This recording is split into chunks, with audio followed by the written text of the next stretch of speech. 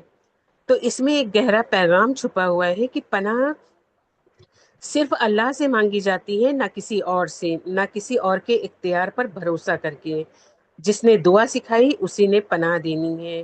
چوتھی حکمت جو اس میں ہے وہ یہ ہے کہ انسان کی سب سے بڑی کمزوری اس کا نفس ہے۔ انسان سوچتا ہے میں سب کچھ خود کر سکتا ہوں، لیکن یہ جو کل آیا ہے، جب وہ کل کہتا ہے تو یہ کل کہتے ہی اس کا جو گھمنڈ ہے، اس کا غرور جو ہے وہ ٹوٹ جاتا ہے۔ اب بندہ جو ہے اب یہ ماننے لگتا ہے کہ میرے پاس اپنی حفاظت کی کوئی طاقت نہیں ہے، میں اللہ کا محتاج ہوں۔ اور اسی عاجزی کے بعد سورہ کا اصلی سفر جو ہے وہ شروع ہوتا ہے، کیونکہ جب اپنی کمزوری کو جو ہے ایکسپٹ کر لیتا ہے، تبھی وہ اللہ کی کامل حفاظت کا مستحق بن پاتا ہے۔ اب جو ہے اس کے بعد کل کے بعد اللہ کی یہاں پہ جو تین صفت آئی ہے، رب الناس، ملک الناس، الہ الناس، یہ اللہ تعالیٰ کے صرف تین نام نہیں ہیں۔ یہ جو ہے رب الناس جو ہے، اس سفر کا جو سفر شروع کر رہے ہیں ہم، اس سفر کا جو شروعات ہوتی ہے وہ رب سے ہوتی ہے۔ رب کون ہے؟ رب وہ ہے جو پیدا کرتا ہے، پرورش کرتا ہے، ہمیں رزق دیتا ہے، اور ہر لمحہ جو ہے وہ اپنی مخلوق کا خیال رکھتا ہے. یعنی کہ اللہ تعالیٰ سب سے پہلے اپنی رحمت، اپنی قرب اور تربیت کا احساس دلاتے ہیں. اور وسوسے کا پہلا علاج یہی ہے کہ اپنے رب سے رشتہ مضبوط کرو. پھر ملک الناس، یعنی اللہ تعالیٰ صرف ہمارے رب ہی نہیں ہیں بلکہ پوری کائنات کے حقیقی بادشاہ بھی ہیں. ہر طاقت، ہر اختیار، ہر فیصلہ اللہ کے ہاتھ میں ہے. یہاں تک کہ شیطان بھی اللہ کے حکم کے بغیر کچھ نہیں کر سکتا. تو یہ صفت ہمیں یقین دلاتی ہے کہ ہمارے دشمن سے زیادہ طاقت ہمارے رب کے پاس ہے. پھر اللہ کی تیسری صفت آتی ہے الہ الناس، یعنی جب اللہ ہی ہمارے رب ہے، اللہ ہی ہمارے مالک ہے، تو عبادت اور پناہ کا حق بھی صرف اور صرف اللہ کو ہی ہے. تو یہاں سورہ اپنی انتہا پر پہنچتی ہے. ربوبیت سے ملوکیت اور ملوکیت سے الوہیت تک. یہ صرف لفظوں کی ترتیب نہیں ہے بلکہ انسان کے دل کا سفر ہے. یہ پہلے اللہ کو اپنا پالن ہار پہچانے، پھر ان کی حکومت کو تسلیم کریں، اور پھر انہی کی عبادت اور انہی سے پناہ طلب کریں. اسی کو قرآنی بلاغت کی ایک خوبصورت ریٹوریکل پروگریشن کہا جا سکتا ہے. تو ایک بات پر پھر غور کیجئے، جو ہمیں پالتا ہے، جو ہم پر مکمل اختیار رکھتا ہے، اور جو اکیلا عبادت کے لائق ہے، وہی ہمیں شیطان کے ہر وسوسے سے بچا سکتا ہے. تو اسی لیے سورہ ناس صرف اللہ کے 3 نام نہیں بتاتی بلکہ ہمیں اللہ کے ساتھ اپنے رشتے کا سفر بھی سکھاتی ہے. رب سے محبت، مالک کی اطاعت اور الہ کی خالص عبادت. اب ہم آتے ہیں اس کا قرآن کا ایک اور بہت ہی خوبصورت جو ہے وہ انداز بیان، جس کو ہم قرآن کی ساؤنڈ بیوٹی کہتے ہیں. یہ سورہ آپ نوٹس کریے کہ یہ سورہ جب ہر آیت جو ہے وہ سین پر ختم ہوتی ہے. اور سین پہ جب ہم پوز کرتے ہیں، رکتے ہیں پڑھتے ہوئے، تو ایک ہلکی سی منہ سے ایک ہلکی سی جو ہے وہ آواز آتی ہے. آواز نہیں رہتی ہے، ہوا سی نکلتی ہے، جس کو کہ تجوید میں ہمس کہتے ہیں. جو لوگ تجوید جانتے ہیں ان کو یہ چیز پتہ ہوگی. تو دیکھیے میں پڑھ رہی ہوں: قل اعوذ برب الناس، الہ الناس، قل اعوذ برب الناس، ملک الناس، الہ الناس، من شر الوسواس الخناس. یہ آواز جو ہے یہ آتی ہے. اب یہاں پر رکیے اور ایک منظر کو تصور کیجئے. رات کا اندھیرا ہے، آپ تنہا کہیں چلے جا رہے ہیں، اچانک کہیں سے ایک ہلکی سی آواز آتی ہے. نہ وہ پوری طرح سنائی دیتی ہے اور نہ پوری طرح نظر آتی ہے، لیکن دل میں بے چینی پیدا کر دیتی ہے. بس یہی وسوسہ کی فطرت ہے. شیطان زور سے نہیں بولتا، وہ دھیرے دھیرے دل میں ایک خیال ڈالتا ہے. اب جو ہے قرآنی بلاغت کا کمال دیکھیے آپ لوگ، کہ جب ہم سورہ ناس کی تلاوت کرتے ہیں، ناس، وسواس، کناس، ناس، تو بار بار وہی یہ آواز ہمیں سنائی دیتی ہے. یعنی سورہ صرف وسوسہ کا ذکر نہیں کرتی ہے بلکہ اپنی فونیٹک ردم کے ذریعے اس کا احساس بھی پیدا کرتی ہے. گویا کہ قرآن نے ایک ساؤنڈ اسکیپ تیار کیا ہے جہاں تلاوت خود وسوسہ کے ماحول کو محسوس کرواتی ہے. لیکن قرآن کی خوبصورتی یہیں پر ختم نہیں ہوتی ہے. جس ساؤنڈ کے ذریعے اللہ تعالیٰ نے وسوسے کا احساس دلایا، اسی سورہ کے شروعات میں پناہ کا طریقہ بھی سکھا دیا. قل اعوذ، یعنی جب دل بے چین ہو، جب وسوسہ خاموشی سے اندر اترنے لگے، تب قرآن صرف اس بے چینی کو بیان نہیں کرتا بلکہ اسی لمحے بندے کو اس کے رب کی پناہ تک بھی پہنچا دیتا ہے. یہی قرآن کا جو ہے اعجاز ہے. یہ صرف ہدایت نہیں دیتا بلکہ اپنی زبان، اپنی ترتیب اور اپنی آوازوں کے ذریعے انسان کو اسی سفر سے گزارتا ہے جس کا وہ ذکر کر رہا ہوتا ہے. تو یہ جو سین کی آواز اور وسوسے کے درمیان جو لنک یہاں پر بیان کیا گیا ہے، یہ بلاغی یعنی کہ لنگوسٹک اور ریٹوریکل آبزرویشن ہے. اسے کسی سائنٹیفک کلیم کے طور پر پیش نہیں کیا جا رہا ہے، بلکہ یہ قرآن کی زبان اور اس کی فونیٹک خوبصورتی کو سمجھنے کا ایک انداز ہے. اب ہم آتے ہیں، جیسے ابھی تک ہم نے دیکھا کہ اللہ نے اپنی تین صفات رب، ملک اور الہ کے ذریعے ہمیں اپنی پناہ کی طرف بلایا. اب سورہ ہمیں بتاتی ہے کہ ہم کس دشمن سے پروٹیکشن مانگ رہے ہیں. من شر الوسواس الخناس، the evil of the one who constantly whispers and then retreats. صرف دو لفظوں میں، دو ورڈز میں اللہ نے شیطان کی پوری اسٹریٹجی جو ہے وہ بیان کر دی ہے. پہلا جو لفظ ہے وہ ہے الوسواس. عربی یہ وسواس کا جو لفظ ہے نا، یہ عرب قرآن نازل ہونے سے پہلے استعمال کرتے تھے. کس چیز کے لیے استعمال کرتے تھے؟ عرب لوگ یہ لفظ اس ہلکی اور کنٹینیو آواز کے لیے استعمال کرتے تھے، جو جیسے سونے کی جو چوڑیاں ہوتی ہیں، جب کوئی لیڈی پہنی ہوتی ہے اور جب چلتی ہے تو سونے کی چوڑیاں آپس میں ٹکرانے سے جو آواز پیدا ہوتی ہے، اس آواز کے لیے عرب جو ہے یہ وسواس کا لفظ استعمال کرتے تھے. آواز دھیمی ہوتی ہے لیکن لگاتار ہونے کی وجہ سے دھیرے دھیرے دھیان جو ہے وہ اپنی طرف کھینچ لیتی ہے. بالکل اسی طرح شیطان بھی کام کرتا ہے. وہ کبھی فورس نہیں کرتا، وہ صرف ایک خیال ڈال دیتا ہے، جیسے کہ کل سے نماز شروع کر لینا، اللہ شاید مجھے معاف نہ کرے. پھر وہی خیال بار بار آتا ہے اور دھیرے دھیرے انسان کی سوچ کو وہ متاثر کرنے لگتا ہے. اللہ نے الوسواس فرمایا. یہ جو الوسواس کے اوپر جو ال آیا ہے، یہ بتا رہا ہے کہ یہاں پر ابلیس کی بات ہو رہی ہے. اور یہ جو الوسواس، یہ جس پیٹرن پہ لکھا ہوا ہے نا، اس کو جو ہے یہ ہائپر بول ہے، یعنی کہ ہائپر بول کا فارم ہے، جو یہ بتاتا ہے کہ شیطان ایک بار نہیں، بار بار اور کنٹینیوس جو ہے وسوسہ ڈالتا ہے. اور اس اسٹریٹجی کی پہلی مثال جو ہے ہم آدم علیہ السلام کے واقعے میں دیکھتے ہیں. شیطان نے پہلے ایک اٹریکٹیو خیال دیا، پھر دھیرے دھیرے اسی کے ذریعے انہیں گمراہ کرنے کی کوشش کی. اور آج بھی اس کی جو ہے اسٹریٹجی وہی ہے. الخناس، دیکھیں یہاں پر کہ اللہ تعالیٰ نے صرف شیطان کی اسٹریٹجی ہی نہیں بتائی، اس کی سب سے بڑی ویکنیس بھی الخناس ہمیں بتا دی. الخناس کا مطلب ہوتا ہے the one who repeatedly retreats، یعنی وہ وسوسہ ڈالتا ہے لیکن جیسے ہی اللہ کا ذکر ہوتا ہے فوراً وہ پیچھے ہٹ جاتا ہے.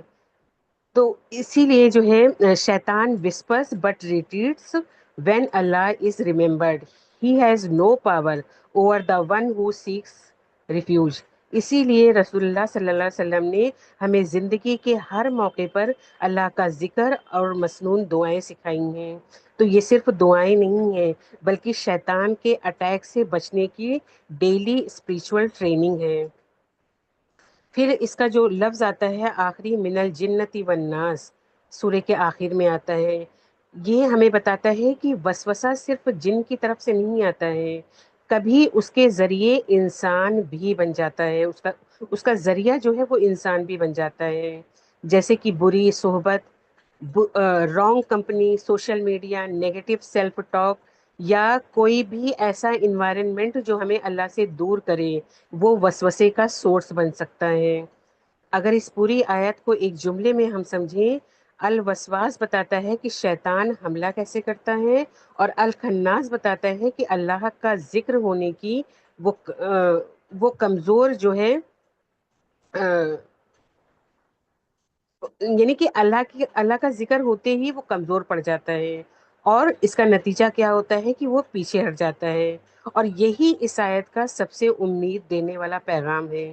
شیطان کی سب سے بڑی طاقت اس کا وسپر ہے، اور ایک مومن کی سب سے بڑی طاقت اللہ کا ذکر ہے. تو جب دل اللہ سے جڑا رہتا ہے تو الوسواس الخناس کی ہر اسٹریٹجی جو ہے وہ ناکام ہو جاتی ہے. اب جیسے ہم نے دیکھا وسواس خناس صرف یہ نہیں بتاتا کہ شیطان اٹیک کرتا ہے، بلکہ کیسے اٹیک کرتا ہے، ایک خاموش وسپر کے ذریعے۔ تو اب اگلا سوال یہ پیدا ہوتا ہے کہ آخر ایک چھوٹا سا خیال اتنا ڈینجرس کیسے ہو سکتا ہے؟ تو اس کا جواب ہم دیکھتے ہیں کہ کوئی بھی انسان جو ہوتا ہے وہ اچانک برا نہیں بنتا ہے، اور کوئی بھی گناہ ایک ہی دن میں نہیں ہوتا ہے۔ ہر بڑی چیز کی شروعات ایک چھوٹے سے خیال سے ہوتی ہے۔ سب سے پہلا اسٹیج ہے وسوسہ۔ شیطان زبردستی نہیں کرتا ہے، وہ صرف ایک سجیشن دیتا ہے، ایک بار کر لو، اس میں کیا پرابلم ہے، بعد میں توبہ کر لینا۔ اگر اس خیال کو اسی وقت ریجیکٹ نہ کیا جائے تو وہ اگلے اسٹیج میں چلا جاتا ہے، ایموشن۔ اب وہ صرف ایک پاسنگ تھاٹ نہیں رہتا، انسان اس کے بارے میں بار بار سوچتا ہے، اور دھیرے دھیرے اس خیال سے ڈیزائر، اٹریکشن یا فیئر پیدا ہونے لگتا ہے، اور دل اس طرف جھکنا شروع کر دیتا ہے۔ پھر تیسری اسٹیج آتی ہے ڈیسیزن کی۔ جب دل اس کا متاثر ہو جاتا ہے تو انسان فیصلہ کرتا ہے کہ میں یہ کروں گا۔ پھر چوتھی اسٹیج آتی ہے بیہیویئر کی۔ پھر وہ فیصلہ جو ہے وہ اس کا عمل بن جاتا ہے، ایک بار ایکشن ہو گیا تو اس کے بعد ہیبٹ بن جاتی ہے۔ جب وہی ایکشن بار بار ریپیٹ ہوتا ہے تو وہ عادت بن جاتی ہے، اور عادت جو ہے وہ دھیرے دھیرے انسان کے کیریکٹر یعنی اس کی پرسنالٹی کا حصہ بن جاتی ہے۔ اور یہی سورہ ناس کی سائیکولوجیکل ڈیپتھ جو ہے ہمیں یہاں پر سمجھ آتی ہے۔ ماڈرن سائیکولوجی بھی کہتی ہے کہ اگر بیہیویئر کو بدلنا ہو تو اس کے شروعاتی تھاٹس کو آئیڈینٹیفائی کرو، لیکن قرآن ہمیں اس سے بھی پہلے گائیڈ کرتا ہے۔ سورہ ناس یہ نہیں سکھاتی کہ جب گناہ عادت بن جائے تب اللہ کی پناہ مانگو، بلکہ یہ سکھاتی ہے کہ جب پہلا وسوسہ آئے تو اسی لمحے اللہ کی پناہ میں آ جاؤ۔ اسی لیے سورہ ناس بیہیویئر کو نہیں، بیہیویئر کے سورس کو ٹارگٹ کرتی ہے۔ آدم علیہ السلام کے اگزامپل میں ہم دیکھتے ہیں کہ آپ دھیان دیجیے کہ سب سے پہلے گناہ نہیں ہوا، سب سے پہلے ایک خیال آیا۔ شیطان نے ان کے دل میں ہمیشہ کی زندگی اور ہمیشہ رہنے والی حکومت کا اٹریکٹیو خیال ڈالا، اور یہی وسوسہ تھا۔ اس خیال سے ایک ڈیزائر پیدا ہوئی، پھر ڈیسیزن ہوا، اور پھر اس درخت کا پھل کھا لیا، اور یہ بیہیویئر تھا۔ لیکن کیونکہ حضرت آدم علیہ السلام نے فوراً اللہ کی طرف رجوع کیا اور توبہ کی، اسی لیے وہ عمل جو ہے وہ کبھی عادت نہیں بن پایا۔ اسی واقعے سے ہمیں سورہ ناس کا سب سے بڑا لیسن ملتا ہے کہ ہر عمل کی شروعات ایک چھوٹے سے خیال سے ہوتی ہے۔ اس لیے سورہ ناس ہمیں گناہ کے بعد نہیں بلکہ پہلے وسوسے کے وقت ہی اللہ کی پناہ مانگنا سکھاتی ہے۔ تو سب سے امپورٹنٹ سوال یہاں پر یہ ہے کہ اگر یہی پروسیس ہمارے اندر چلتا ہے تو ہمیں کیا کرنا چاہیے؟ تو سورہ ناس کا جواب جو ہے وہ بہت سمپل ہے۔ ایکشن کو کنٹرول کرنے سے پہلے اپنے تھاٹس کو گارڈ کیجیے۔ جب بھی کوئی نیگیٹو خیال آئے، کسی کے بارے میں برا سوچنے کا، غصے میں فوراً ریئیکٹ کرنے کا، یہ اللہ یا جو ہے یا اللہ تعالیٰ کی نفرت سوری یا اللہ تعالیٰ کی نافرمانی کی طرف لے جانے والا کوئی بھی خیال، اس کے ساتھ بہنا نہیں ہے۔ ایک لمحہ رک کر اپنے آپ سے صرف ایک سوال پوچھئے، کیا یہ خیال مجھے اللہ کے قریب لے جا رہا ہے یا اللہ سے دور؟ اگر جواب اللہ سے دور ہے تو سمجھ لیجئے یہی وہ وسوسہ ہے جسے سورہ ناس ہمیں بچنا سکھاتی ہے۔ اس لیے اللہ تعالیٰ نے ہمیں سب سے پہلے یہ دعا سکھائی، قل اعوذ برب الناس، یعنی یا اللہ اس وسوسہ کو میرے دل میں جڑ پکڑنے سے پہلے ہی ختم کر دیجئے، کیونکہ اگر ہم پہلے اسٹیج پر ہی جیت گئے تو ایموشن پیدا نہیں ہوگا، ایموشن نہیں ہوگا تو غلط ڈیسیزن نہیں ہوگا، اور ڈیسیزن نہیں ہوگا تو غلط بیہیویئر نہیں ہوگا، غلط بیہیویئر نہیں ہوگا تو بری ہیبٹ نہیں بنے گی، اور جب بری ہیبٹ نہیں بنے گی تو ہمارا کیریکٹر بھی محفوظ رہے گا۔ اور یہی سورہ ناس کا قرآنک فارمولا ہے۔ کیریکٹر کو بدلنا ہے تو سب سے پہلے تھاٹس کی حفاظت کیجیے، وسوسہ کو انٹری پوائنٹ پر ہی روک دیجیے۔ اب اب ہم آتے ہیں کہ اس قرآن، سائیکولوجی اور نیورو سائنس، کیا آج سائیکولوجی اور نیورو سائنس بھی اسی حقیقت کی طرف اشارہ کرتی ہیں؟ تو اس کا جواب ہے کہ ہاں، لیکن اپنے اپنے دائرے میں۔ سائنس اور قرآن ایک دوسرے کو پروف کرنے کے لیے نہیں ہے۔ سائنس ہمیں دماغ کا کام کرنے کا طریقہ سمجھاتی ہے، جبکہ قرآن ہمیں ان سے بچنے کا راستہ دکھاتی ہے۔ اور جب دونوں کو ساتھ دیکھتے ہیں تو ایک خوبصورت ہارمنی ہمیں نظر آتی ہے۔ انٹروزیو تھاٹس، سائیکولوجی میں ایک ٹرم یوز ہوتی ہے۔ یہ وہ انوانٹیڈ تھاٹس ہوتے ہیں جو بنا بلائے اچانک ذہن میں آ جاتے ہیں اور بار بار واپس آتے رہتے ہیں۔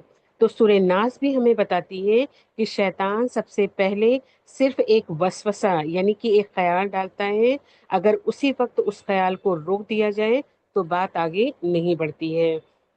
سیکنڈ ہے ریومینیشن، دوسرا کانسیپٹ ہے یہ، یعنی ایک ہی نیگیٹو بات کو بار بار سوچتے رہنا۔ شیطان صرف ایک خیال ڈال دیتا ہے، لیکن اس خیال کو بار بار چلانا انسان خود شروع کرتا ہے۔ اسی لیے سورہ ناس ہمیں سکھاتی ہے کہ وسوسہ کو دل میں جگہ ہی نہ دی جائے۔ تیسرا ہے کوگنیٹو ڈیفیوژن، اس کا مطلب ہے کہ ہر خیال کو اپنی ریالٹی یا سچ کو سچ نہیں ماننا۔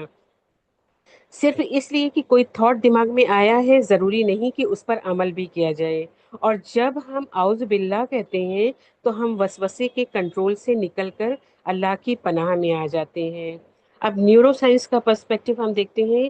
نیورو سائنس بتاتی ہے کہ جب انسان بار بار نیگیٹو تھاٹس میں الجھا رہتا ہے تو ایمگڈلا جو ہے، جو دماغ کا وہ حصہ جو فیئر اور اسٹریس سے ڈیل کرتا ہے، وہ زیادہ ایکٹیو ہو جاتا ہے۔ اور ساتھ ہی پری فرنٹل کورٹیکس یعنی کہ دماغ کا وہ حصہ جو سوچنے، صحیح فیصلہ لینے اور اپنے ایموشنز کو ریگولیٹ کرنے میں مدد کرتا ہے، اس کی ریگولیشن کم افیکٹو ہو سکتی ہے۔ یعنی کہ بار بار نیگیٹو تھنکنگ کی وجہ سے انسان کے لیے کام رہنا، صحیح ڈیسیزن لینا اور اپنے ریئیکشنز کو کنٹرول کرنا یہ مشکل ہو سکتا ہے۔ اور اگر یہ سائیکل ریپیٹ ہوتا رہا تو دھیرے دھیرے یہ ایک ہیبٹ لوپ بن سکتی ہے۔ اسی لیے قرآن ہمیں شروع میں ہی وسوسہ سے اللہ کی پناہ مانگنا سکھاتا ہے تاکہ یہ نیگیٹو سائیکل جو ہے وہ وہیں پر رک جائے۔ اب ہم ڈیوائن پروٹیکشن دیکھتے ہیں کہ اسپریچول فائر وال۔ سب سے امپورٹنٹ سوال ہے کہ اس پورے پروسیس کو روکنا کیسے ہے۔ یعنی سورہ ناس جو ہے یہ صرف پرابلم نہیں بتاتی ہے بلکہ اس کا پریکٹیکل سولوشن بھی دیتی ہے۔ جیسے کہ کمپیوٹر کا فائر وال وائرس کو سسٹم میں انٹر ہونے سے روکتا ہے، ویسے ہی اللہ کی ہدایت اور ذکر ہمارے دل کو وسوسے سے محفوظ رکھتی ہے۔ تو پہلا ہے ریکگنائز دا وسپر، سب سے پہلا قدم ہے وسپر کو پہچاننا۔ شیطان کی سب سے بڑی اسٹریٹجی یہی ہے کہ انسان کو احساس ہی نہ ہو کہ یہ خیال اسے اللہ کے قریب لے جا رہا ہے یا دور۔ اس لیے جب بھی کوئی نیگیٹو یا گناہ کی طرف لے جانے والا خیال آئے تو ایک لمحہ رک کر اپنے آپ سے پوچھئے کہ کیا یہ خیال مجھے اللہ کے قریب لے جا رہا ہے یا اللہ سے دور۔ کئی دفعہ صرف یہ ایک سوال ہی وسوسہ کو بے نقاب کر دیتا ہے۔ پھر سیکنڈ ہے سیک ریفیوج ان اللہ، جب وسوسہ پہچان میں آ جائے تو اگلا قدم ہے اللہ کی پناہ لینا۔ اسی لیے سورہ کی شروعات ہوتی ہے قل اعوذ برب الناس۔ تو یہ صرف زبان سے پڑھنے کی بات نہیں ہے بلکہ دل سے اللہ پر بھروسہ کرنے کی تعلیم دی گئی ہے۔ جب بندہ اپنی کمزوری مان کر اللہ کی طرف رجوع کرتا ہے وہی اس کی اصلی حفاظت بن جاتی ہے۔ تھرڈ ہے کیپ اللہ ریمبرنس الائیو، یعنی کہ تیسرا قدم ہے اللہ کا ذکر۔ ہم نے دیکھا تھا کہ شیطان کو الخناس کہا گیا ہے، جو اللہ کا ذکر ہوتے ہی پیچھے ہٹ جاتا ہے۔ تو اسی لیے قرآن کی تلاوت، اذکار، تسبیح، استغفار یہ صرف عبادت نہیں ہے بلکہ دل کی ڈیلی سیکیورٹی ہے۔ فورتھ پوائنٹ ہے بریک دا تھاٹ سائیکل، آخری قدم ہے تھاٹ سائیکل کا وہیں پہ روک دینا۔ ہم نے پہلے دیکھا تھا تھاٹ آتا ہے، پھر وہ ایموشن میں کنورٹ ہوتا ہے، پھر وہ ڈیسیزن میں، پھر بیہیویئر میں۔ تو اگر وسوسہ کو پہلے ہی قدم پر روک دیا جائے تو باقی پوری چین ٹوٹ جاتی ہے۔ نہ ایموشن بنتا ہے، نہ غلط ڈیسیزن ہوتا ہے اور نہ ہی غلط بیہیویئر۔ اسی لیے قرآن ہمیں شروعات میں ہی اللہ کی پناہ لینے کی تعلیم دے دیتا ہے۔ یعنی سورہ الناس کا پریکٹیکل فارمولا ہے وسوسہ کو پہچانو، اللہ کی پناہ لو،